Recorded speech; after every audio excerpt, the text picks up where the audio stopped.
and it is a work that is known universally as one of Haydn's greatest works.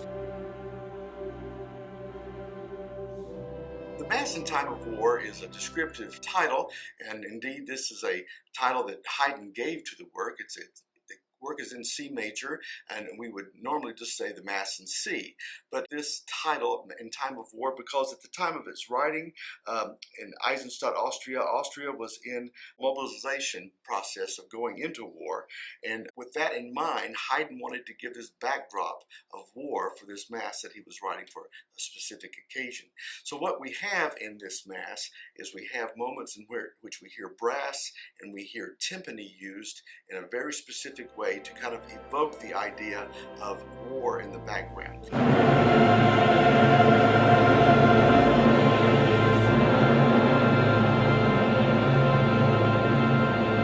It is also known as the Paukenmesse, or the timpani Massa, because of that unusual use of the timpani in the piece for those dramatic effects. We have the typical Mass material, we have the typical Haydn style of a very clean writing, a very classical writing in the heart of the classical period, but we also have this programmatic backdrop that goes along with the Mass. In the work, we have soloists, soprano, alto, tenor, and bass, who sing a good part of the Mass along with the chorus as an ensemble. And then there are moments in which we particularly hear the soprano and the bass in solo material themselves.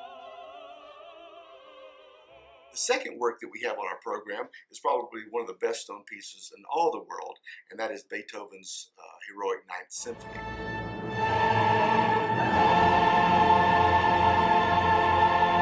Charles Rosen calls the fourth movement really a symphony within a symphony because it has all the elements of a full symphony but just in one movement. We're only going to do the fourth movement of the piece, which is probably the best known movement of it all because it has the Schiller tune, the Ode to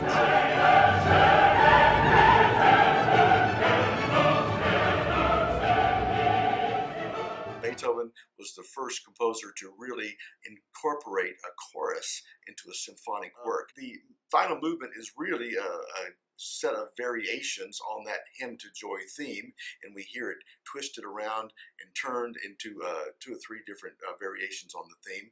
And he also introduces 2 other themes that he then incorporates into a magnificent fugue that leads up to the big conclusion of the work. We'll have orchestra, chorus, and soloist to bring the Ode to Joy theme and really Beethoven's statement about universal brotherhood into one of the most climactic and exciting works in all classical literature.